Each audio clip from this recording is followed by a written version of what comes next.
एक दुकान के बाहर कुछ लोग हंगामा कर रहे थे और हंगामे का जब शोर मचता है तो आसपास के लोग भी इकट्ठा हो जाते हैं। इसी बीच में एक लड़का बीच में आता है। वो थोड़ा तंदुरुस्त था, तगड़ा था। उसने आकर लोगों को समझाने की कोशिश की, जो हंगामा कर रहे थे उन्हें शांत करने की कोशिश की। जब वो शांत कर रहा था तभी उनमें से कुछ लोग बोलते हैं कि तुम्हारा नाम क्या है। नाम जैसे ही पूछा जाता है वो कहता है कि मेरा नाम मोहम्मद दीपक है। आपका नाम क्या है भैया? अपना नाम। मेरा नाम मोहम्मद दीपक है भाई। मोहम्मद दीपक है हाँ, आपका नाम? ठीक है। हाँ। नाम जब सुनते हैं तो वो खुद आश्चर्य में पड़ जाते हैं और ये वीडियो बन जाता है। ये वीडियो सोशल मीडिया पर बहुत तेजी के साथ वायरल होने लगता है। न केवल उस जिले में बल्कि प्रदेश में, प्रदेश से होता हुआ अलग अलग प्रदेशों में पहुंच जाता है। पूरे भारत के हिस्से में होता हुआ वो सीमाओं को भी लांघ जाता है। और जब ये सीमाओं को लांघ रहा था फिर से वायरल होता हुआ वापस उसी जिले में उसी जगह पर पहुंच जाता है। और जब नजदीकी पुलिस स्टेशन में ये वीडियो देखा जा रहा था तब उन पुलिस वालों ने उस लड़के से यानी कि दीपक से संपर्क किया और संपर्क करने के बाद उससे कहते हैं कि कोई बात थी, कोई हंगामा था तो आप हमें सूचित कर देते, हमें बता देते। वो कहता है कि साहब इतना बताने का मौका नहीं मिला। उन्होंने कहा कि ठीक है, बताने का मौका नहीं मिला तो हंगामे के बाद हमें बता सकते थे, इतनी बड़ी बात हो गई थी। अब ऐसी ही बात थी। उसके बाद एक और वीडियो बनाया जाता है दूसरी तरफ से, और जब वीडियो बनाया जाता है तो उस लड़के के यानी दीपक के पास पहुंच जाता है। मोहम्मद दीपक फिर नजदीकी पुलिस स्टेशन में सूचित करता है कि साहब हंगामा होने वाला है, जल्दी से आप तैयार हो जाइए, बड़ी संख्या में लोग इकट्ठे होने वाले हैं। आपने बताया कि आपकी जान को खतरा है। हाँ, मैंने बताया कि मेरी जान को खतरा है, ये मेरे को धमकियां दे रहे हैं कि कोटद्वार चल के दीपक को हम बताएंगे। लेकिन पुलिस ने सिर्फ शायद पहली जो बात बोली थी वो इतनी गंभीरता से नहीं बोली थी और ना ही अगली बात सुनने के बाद इतना गंभीरता से लिया था। एक बार फिर से वीडियो वायरल हो जाता है। लोग फिर सोचने पर मजबूर हो जाते हैं कि उत्तराखंड की पुलिस आखिरकार कर क्या रही है। क्या है पूरी कहानी, इस कहानी से जानते हैं। आदाब, नमस्कार, सत श्री अकाल। मैं उस्मान सैफी। आज की जो सच्ची घटना मैं आपको सुनाने जा रहा हूँ, ये सच्ची घटना है उत्तराखंड प्रदेश का जिला पौड़ी गढ़वाल है और पौड़ी गढ़वाल के ही अंतर्गत आने वाला एक इलाका है, एक शहर है जिसका नाम कोटद्वार है। कोटद्वार में पटेल मार्ग है। 26 जनवरी 2026 की बात है। गणतंत्र दिवस का पर्व मनाने के बाद कुछ लड़के इकट्ठा होते हैं अपने दोस्त के दुकान पर, पटेल मार्ग की तरफ पहुंच जाते हैं। वहां कपड़े की दुकान होती है और कपड़े की दुकान में बैठकर, क्योंकि ग्राहक वगैरह तो उस दिन आने वाले थे ही नहीं, सब अपना अपना पर्व मना रहे थे और इसी बीच में कुछ हंगामा होने लगता है। पास के दुकान से बार बार हंगामे की जब सूचना, जब शोर की आवाज़ पहुंच रही थी तो पड़ोस की दुकान में बैठे वो लड़के वो पहुंच जाते हैं, वो निकल जाते हैं। निकलने के बाद उसमें खासकर दो दोस्त होते हैं। एक दोस्त का नाम दीपक होता है और एक का नाम विजय रावत होता है। जब दोनों वहां पहुंच जाते हैं तो वो हंगामा करने वाले से पूछते हैं कि भाई क्या बात है, क्यों हंगामा कर रहे हो। तो इसी बीच में वो हंगामा करने वाले बातचीत कर रहे थे।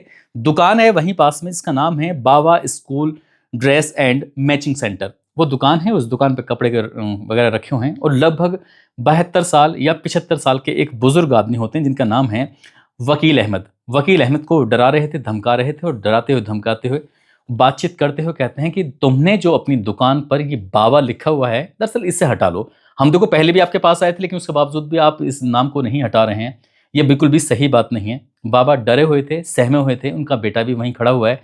शायद उसके अंदर भी इतनी हिम्मत नहीं थी क्योंकि वो हंगामा करने वाले, वो शोर मचाने वाले करीब करीब 7 या 8 बंदे रहे होंगे। इसी बीच में जब उनसे पूछा जाता है कि तुम कौन लोग हो, तो उन्होंने दावा किया कि हम लोग बजरंग दल से हैं। और देखो हमने इस तरह की बात कही है। दरअसल ये सब जो हटाने की बात कर रहे हैं उनके जो बाबा सिद्ध वली हैं उनका नाम है और इन्होंने ही इस तरह का नाम इन्होंने यहाँ लिखा हुआ है अपनी दुकान पर। ये नाम इसे हटा ले, बाकी हमें कोई दिक्कत, कोई ऐतराज़ नहीं, कोई आपत्ति नहीं है। तभी एक थोड़ा तकड़ा लड़का था, हट्टा गट्टा, वो वहीं पास में शोर सुन के पहुंच जाता है। उन्होंने सब बात पूछी ही थी। उसने पूछा कि भाई ये ऐसा क्यों कर रहे हो आप, बाकी लोगों ने भी तो नाम लिखा हुआ है, किसी ने बाबा स्वीट लिखा हुआ है, किसी ने कुछ लिखा हुआ है, तो सिर्फ आप इन पर ही क्यों जोर लगा रहे हैं। उन्होंने कहा कि तुम कौन होते हो, तुम्हारा नाम क्या है। और जैसे ही नाम पूछा जाता है तो वो अपना नाम बताता है, मोहम्मद दीपक। नाम तो बता दिया जाता है। उसके बाद फिर हंगामा बढ़ जाता है और हंगामा कुछ इस कदर बढ़ जाता है कि यहाँ दीपक जो होता है, जो उसका साथी होता है जिसका नाम विजय रावत होता है, दोनों ने हिम्मत जुटाई और हिम्मत जुटाते हुए उन 6-7 या 8 लड़कों को खदेड़ते हुए सड़क से बाहर कर देते हैं। और इस दृश्य को बहुत सारे लोग अपनी आंखों से देख रहे थे और इस दृश्य को कुछ लोगों ने अपने मोबाइल में कैद कर लिया था। कैद करने के बाद ये सोशल मीडिया पर अपलोड कर दिया और अपलोड करते ही सोशल मीडिया पर ये बहुत तेजी के साथ वायरल होना शुरू हो जाता है। जैसे जैसे ये वीडियो वायरल हो रहा था, वायरल होने के साथ साथ ही अब इसमें 2-3 तरह की बातें चल रही थी। कुछ लोग तो इसमें पक्ष में हो जाते हैं कि ये जो हो रहा है बिल्कुल सही हो रहा है। कुछ लोग ये बिल्कुल इसके विपक्ष में पहुंच जाते हैं, नहीं नहीं ऐसा नहीं होना चाहिए था और इस तरह की बात गलत है। फिर उस बुजुर्ग आदमी ने भी सफाई देना शुरू कर दिया कि भाई मैं कम से कम 30 साल के आसपास से यहाँ पर अपनी दुकान चलाता हूँ। और उन्होंने ये भी बताया कि भाई मेरी जो इसका रजिस्टर्ड है वो GST जो रजिस्टर्ड है इसी नाम से रजिस्टर्ड है। उनका कि पहले तो आप इस बोर्ड को हटाइए, नाम को हटाइए, उसके बाद फिर अपना GST में भी यानी कि जो सरकारी कागजों में आपका नाम लिखा हुआ है उसको भी परिवर्तन करा लेना, लेकिन हाँ अगर नहीं कराया तो हम फिर से आएंगे। इस तरह की बात जब लगातार वायरल होने लगता है तो पुलिस के पास तक ये वायरल होता हुआ तो वीडियो वहां तक पहुंच जाता है। और जैसे पुलिस के पास पहुंचता है तो इस लड़के से इनके दीपक से संपर्क किया जाता है। दीपक भी वहीं आसपास में ही अपनी एक जिम चलाता है और जब उससे संपर्क किया जाता है तो उससे बताया जाता है कि भाई जब ऐसी बात थी तो आपको हमसे संपर्क करना चाहिए था, और जब संपर्क करते तो शायद इतना हंगामा नहीं होता। देखो पूरे देश भर में किस तरह की इमेज गई है उत्तराखंड की, तो इमेज खराब ना हो इसलिए आप भी यहीं के वाशिंदे हैं। अब इस तरह की बात हो तो कम से कम हमें पहले सूचित कर दो। अगर उस वक्त नहीं कर पा रहे थे तो बाद में कर देना चाहिए था। बात आई गई हो जाती है। 26 तारीख की ये बात थी। 26, 27, 28 जैसे ये एक एक दिन ये आगे बढ़ रहा था तो ऐसे ही बढ़ते बढ़ते फिर एक इस इंस्टाग्राम पर एक पोस्ट की जाती है और कुछ लोगों को इकट्ठा करने के लिए एक मैसेज दिया जाता है कि इकट्ठा होना है और उसके बाद फिर जवाब देना है। जो भी पीछे हुआ है अभी उसका जवाब देना है अभी, क्योंकि शायद उन्हें ऐसा लग रहा था कि बहुत ज़्यादा बेइज्जती हो गई है। बस इतना था। उस इंस्टाग्राम की पोस्ट का हवाला देते हुए उसी लड़के ने, दीपक कुमार ने, जो जिम चलाता है, जिसने अपना नाम मोहम्मद दीपक बताया था, वो पुलिस को बताता है कि साहब इस तरह से कुछ लोग इकट्ठा होने की बात कर रहे हैं। वो अपने आप को दावा करते हैं कि वो बजरंग दल से हैं और अलग कई कई संगठनों से हैं। इस तरह की बात है। पुलिस ने ये मैसेज लिया जरूर था, लेकिन लेने के बाद पुलिस ने इस मामले को उतने गंभीरता से नहीं लिया।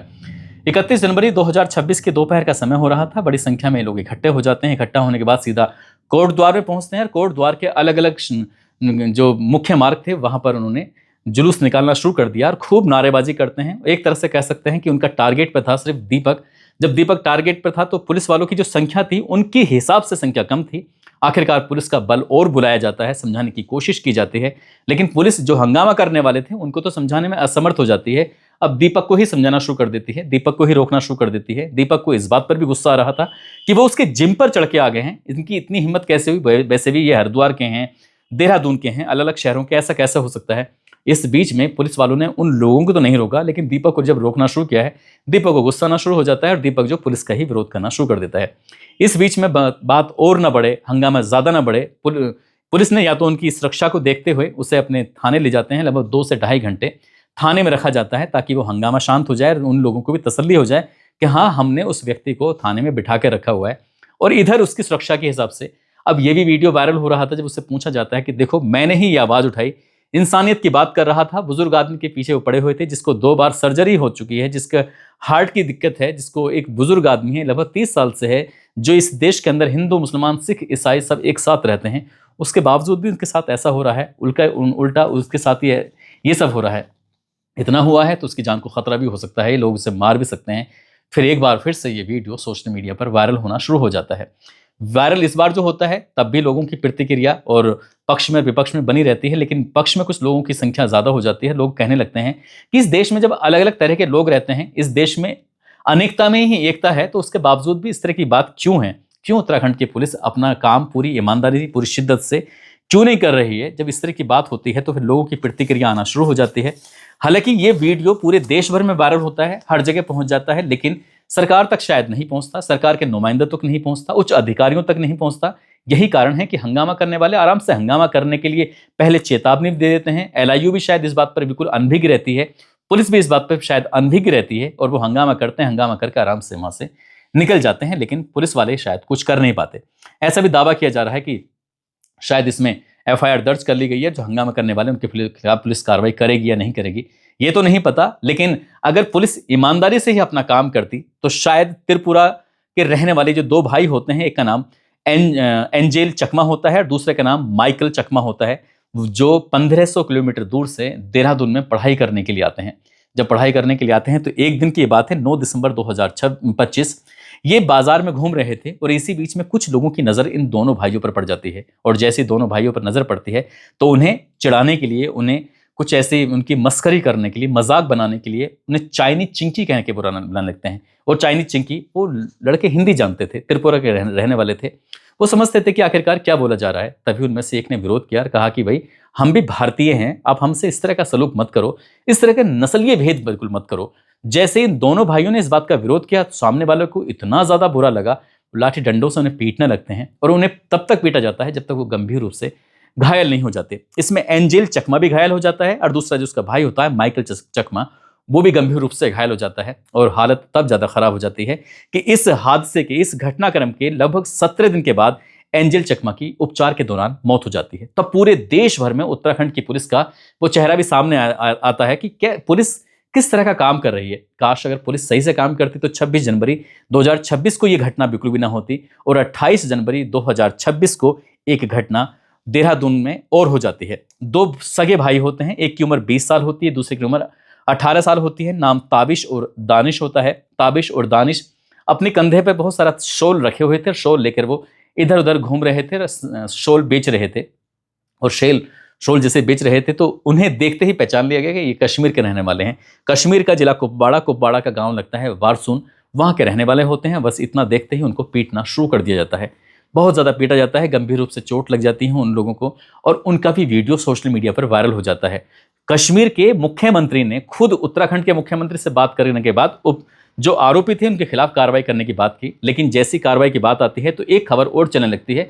दोनों ही जो भाई थे वो एक महिला के साथ छेड़छाड़ कर रहे थे। उस महिला का हाथ पकड़ने की कोशिश की और उसके साथ अभद्र व्यवहार करने की कोशिश की। उस महिला के पति को बहुत ज्यादा गुस्सा आया, इसलिए उन दोनों भाइयों को जमकर उन्होंने पिटाई कर दी। इस तरह की बात थी। ये मैसेज भी आ जाता है। फिलहाल दोनों का इलाज चल रहा है और जब मीडिया ने बातचीत करने की कोशिश की उन दोनों बालकों के पिता से, जिनका नाम मोहम्मद यासीन गनी होता है। मोहम्मद यासीन गनी वैसे तो हिमाचल प्रदेश में रहते हैं, लेकिन वो अलग अलग प्रदेशों में जाकर ये शॉल बेचने का काम करते हैं। फिलहाल इस टाइम सर्दियों की छुट्टी चल रही है जम्मू कश्मीर में और छुट्टी चलने की वजह से ही उन बच्चों के स्कूल बंद थे।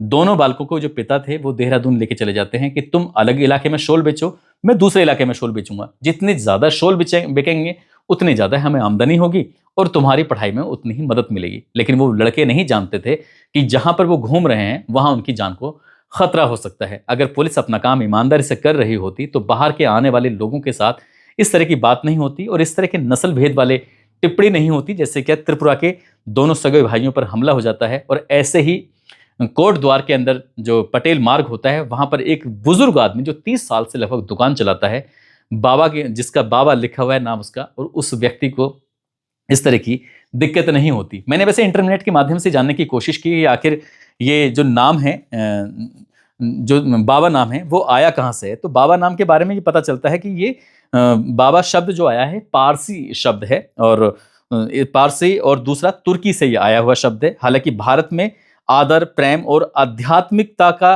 प्रतीक ये बन गया है और इसीलिए इसका इस्तेमाल ज़्यादा किया जाता है। हालांकि कुछ लोग आध्यात्मिक यानी कि धर्म से भी जोड़कर अब देखने लगे।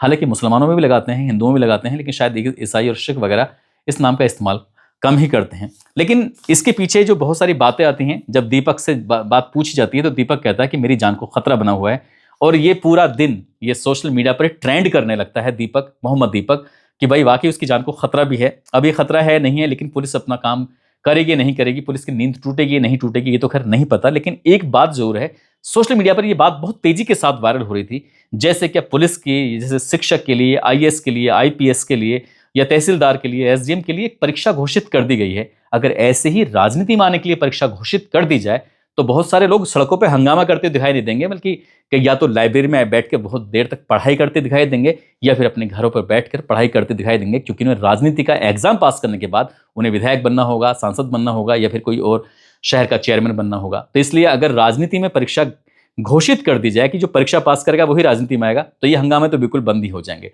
दोस्तों, इस पूरे घटनाक्रम को सुनाने का उद्देश्य किसी को परेशान करना नहीं है, किसी का दिल दुखाना नहीं है, बल्कि आपको जागरूक करना है, आपको सचेत करना है। जाते जाते दलपत सिंह सोलंकी जो कि गुजरात के रहने वाले हैं, श्रुति जो कि मुंबई के रहने वाली हैं, गोल्डी शर्मा जो कि करनाल के रहने वाली हैं, आज इन सभी का जन्मदिन है। इन सभी को जन्मदिन की ढेरों सारी शुभकामनाएं, बहुत बहुत मुबारकबाद। आप सब लोग अपना ख्याल रखें, सुरक्षित रहें। जय हिंद, जय भारत।